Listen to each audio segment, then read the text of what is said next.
Assalamualaikum warahmatullahi wabarakatuh. Baiklah, pada kesempatan kali ini kami akan menyajikan sebuah video mengenai komunikasi organisasi yang ditujukan untuk mata kuliah komunikasi bisnis dengan dosen pengampu Ferdinand SPD MPD. Kami dari mahasiswi program studi ekonomi syariah Sekolah Tinggi Agama Islam Aulia Ur-Rasyidin Tambilahan. Nah, sebelum kami menyajikan video mengenai contoh komunikasi organisasi, nanti kami akan memaparkan terlebih dahulu apa itu komunikasi organisasi, bagaimana pola komunikasi organisasi, serta contoh seperti apa yang termasuk komunikasi organisasi. Nah, di sini sebelumnya saya atas nama Mia Febriani, Anissa Septia Wulandari, saya Dewi Marpuah. Selamat menyaksikan. Komunikasi organisasi merupakan bentuk pertukar pesan antara unit-unit komunikasi yang berada dalam organisasi tertentu. Organisasi terdiri dari unit-unit komunikasi dalam hubungan-hubungan hierarkis antara yang satu dengan yang lainnya dan berfungsi dalam satu lingkungan. Komunikasi organisasi melibatkan manusia sebagai subjek yang terlibat dalam proses menerima, menafsirkan, dan bertindak atas informasi. Jadi, komunikasi organisasi adalah bentuk pertukaran pesan antara unit-unit komunikasi yang berada dalam organisasi tertentu. Komunikasi itu identik dengan hierarkis, yaitu butuh adanya jenjang pemimpin seperti manajer dan kepala bagian.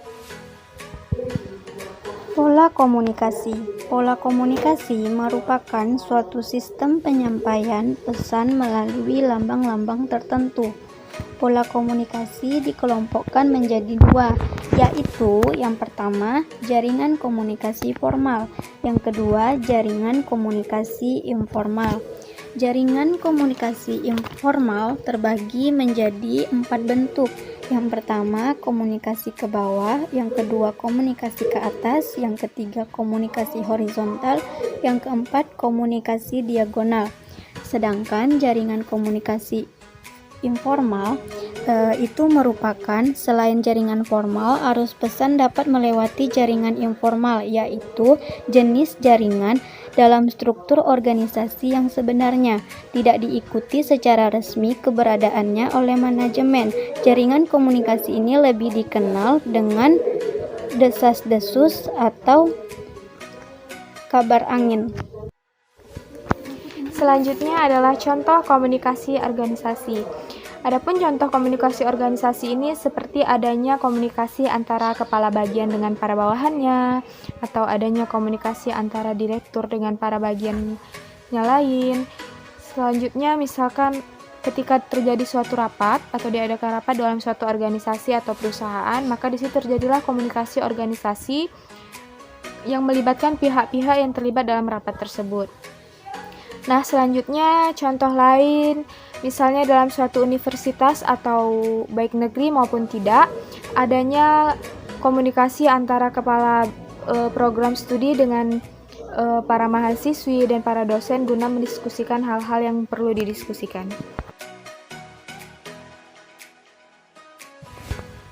Bismillahirrahmanirrahim. Assalamualaikum warahmatullahi wabarakatuh.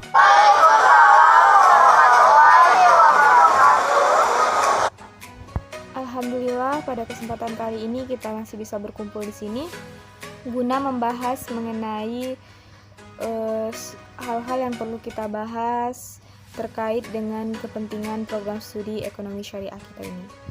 Nah, jadi saya di sini sebagai sekretaris program studi ekonomi syariah sekaligus akan memimpin rapat kita pada siang hari ini. Nah, dihadiri pula hari ini oleh Kaprodi kita serta HMPS. Jadi kita diskusi santai kali ya. Langsung saja saya serahkan kepada Kaprodi kita, dipersilakan.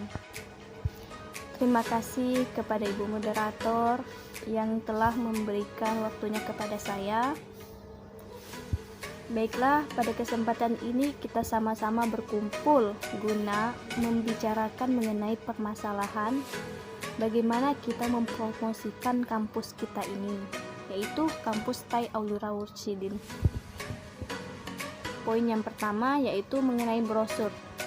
Apakah ada saran bagaimana mengenai pembuatannya seperti apa? Bagaimana pembuatannya? Siapa yang mau menyusunnya? Selanjutnya saya minta pendapat dari Ketua HMPS, dipersilakan. Baiklah, di sini untuk mengenai browser sendiri itu kita bisa sebarkan di sekolah-sekolah atau bisa kita sebarkan ke media sosial. Karena kan sekarang ini zamannya modern, siapa sih yang nggak punya media sosial seperti Facebook, WA, Instagram. Kan dengan adanya kita sebar di media sosial itu bisa mempermudah bagi mereka untuk melihat bagaimana kampus kita ini, terus apa-apa saja jurusannya. Oke, selanjutnya saya minta pendapat dari Ibu Kaprodi, bagaimana? Oh iya, benar yang dikatakan oleh saudari. Sekarang kan sudah zamannya yang canggih, zaman 4.0 yang semua serba teknologi, semua informasi mudah didapatkan. Saya sangat setuju dengan pendapat dari saudari Anissa.